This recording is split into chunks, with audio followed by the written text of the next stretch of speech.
Welcome to The Link this week.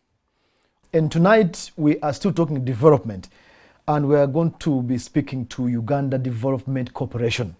It's a government instrument, it's a government corporation, so to speak.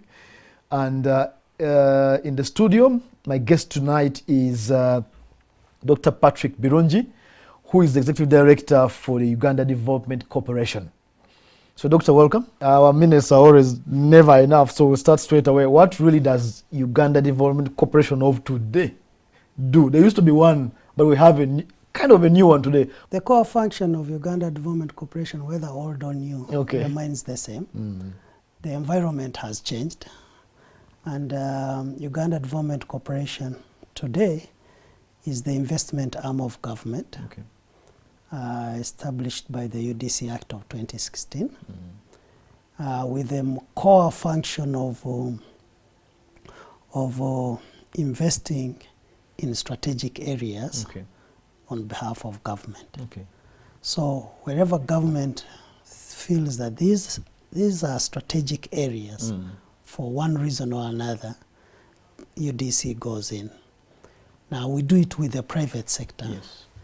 And the whole aim of UDC is not to go in, invest and stay in there, but we go in, invest, stimulate that particular sector, de-risk it, allow the private sector to come in, and then UDC moves on and invests in another area. Okay, and I'm going to anchor my next question on UDC being government but working in the private sector, which is clever. Because they say private sector, I mean government only enables private sector, but here you first of all handhold almost. Who can benefit from the UDC services? Which areas of private sector are you working with? Thank you very much, and that is very critical for us. We have areas we've defined in our strategic plan as key strategic areas for this country. Value addition in the agriculture sector. We have a lot of potential here that is completely untapped on all the products. So we are saying really we need to come in agro value addition, and particularly the component of agro-industrialization. So we are working in the agro-industrial sector, a value addition on cassava to produce so many different products. Could be ethanol, could be starch, and so on. On tea processing, so that we can produce the tea, ready-made teas for exports and for local market. Then we are into sugar, so that we turn sugarcane into. So we come in that space. So if you are working in that space, and you are an entrepreneur who is finding challenges because of certain market failures, could be information failure, could be capacity failure to acquire adequate financing and so on. UDC comes in, you invest together, and then you move to the next level. UDC always has an exit strategy. Then we also working in mineral value addition. Currently, we are talking about the cement industry. In the cement industry today, most of these cement industries import clinker, which is almost a ready-made cement, more than 85% cement. Now that means there is a market failure. This importation here should be substituted, and we have the raw materials to substitute this. So we are thinking of going into that industry, not to compete with the cement industries, but to produce the clinker that these cement industries need. So we go in to fill a gap. Bridge the gaps. Bridge those gaps in that sense. So we are farmers, we want to add value to something and maybe export. How do we qualify to attract you? Do we come and say we have a proposal? What happens? We have different ways that we generate our projects. One could be walk-ins, meaning that a private sector who has developed the thinking around a particular business line. Yeah. You want to add value to a product X to produce or XYZ. You come in with a concept to UDC. Okay. And we have a process that we have to go through. We do due diligence, we do appraisal of your proposals and so on.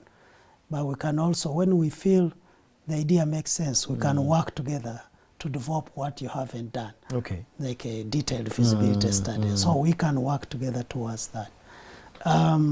So that is one way. So yes, if you are a group, and we are not in the micro space, small and micro. We are into the medium space. Yes. A few people, a bit of size. A bit of size. But critical about this size is that it must be impactful on the community. Okay. So if you are into, say, tea processing, and you know that there are 6,000 farmers who depend on the tea processing facility. Now that creates impact on value the community. chain. The value chain impact is big. We are also not looking at Samuel Setumba who wants to set up and then import everything and then export everything. Then Samuel can do without us or can do with the bank loan. The bank loan. Okay. But we want to be in that space where we create transformative impact on the community. So you can walk in, yes, we talk to us, we assess your proposal, we tell you we want to go into this space or we will. The other way is we also generate internally proposals in areas where we think this is very critical. So we again can generate proposals and take them to its logical conclusion. And the third is guidance or leadership guidance. The president can say, we need to go into this area. We go in there, we study that area. It's a moment of prerogative also. Yes. Our final question, Doctor. So you are one of the implementers mentioned in the stimulus package, and now you have explained, I understand why. Some in excess of 100 billion allocated to you. So in case this money comes, what happens? Ugandans are waiting and saying, what happens if you got the money? Somewhere 100 billion is a lot of money. Yes. But it can also be very little money for investments. I agree. Yeah, so it's a lot of money because on average, if you look at medium-sized enterprises, maybe you spend about 15 to 25 billion on a project.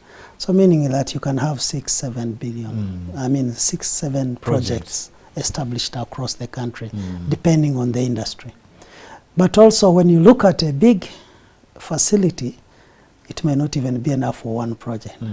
For example, if you want to go into cement, a fully integrated cement factory, 100 billion doesn't, is not enough. 100 billion doesn't, is not enough. Yeah. So that's why I'm saying it's big and it can also be small. So what we've been doing, because our budgets haven't been big, what we've been doing is develop a pipeline of projects. Okay. So we have a number of projects already developed and who are waiting for resources. Okay. So the moment we get these resources, they are already a pipeline of projects that we need to develop further and make an investment. Quite a number of areas. One is into cotton processing, into cotton lint, wool, but also to produce the medical cotton requirements and then the medical gauze and stuff like that. Things which we're importing now. Things we are importing now. Doctor, before we finish in 1 minute, supposing I have a project, I don't need money, but I need technical assistance, but it's also developmental. Can I come? You are welcome. You come. We also give you that kind of support so that you can move it to the next level. I know time is not enough for us, and UDC has a website where information can be got. Please visit the UDC website and visit UDC offices. Doctor, where are the offices of UDC? Offices are on Lumumba Avenue, Yes. Solis House, 5th floor. Lumumba Avenue, Solis House. Please visit UDC if you need capacity, but also if you have some development ideas and you need a partner in government, please, UDC will be there waiting for you. Thank you very much for joining us tonight. That is UDC, that's development, that is stimulus. That was the link tonight.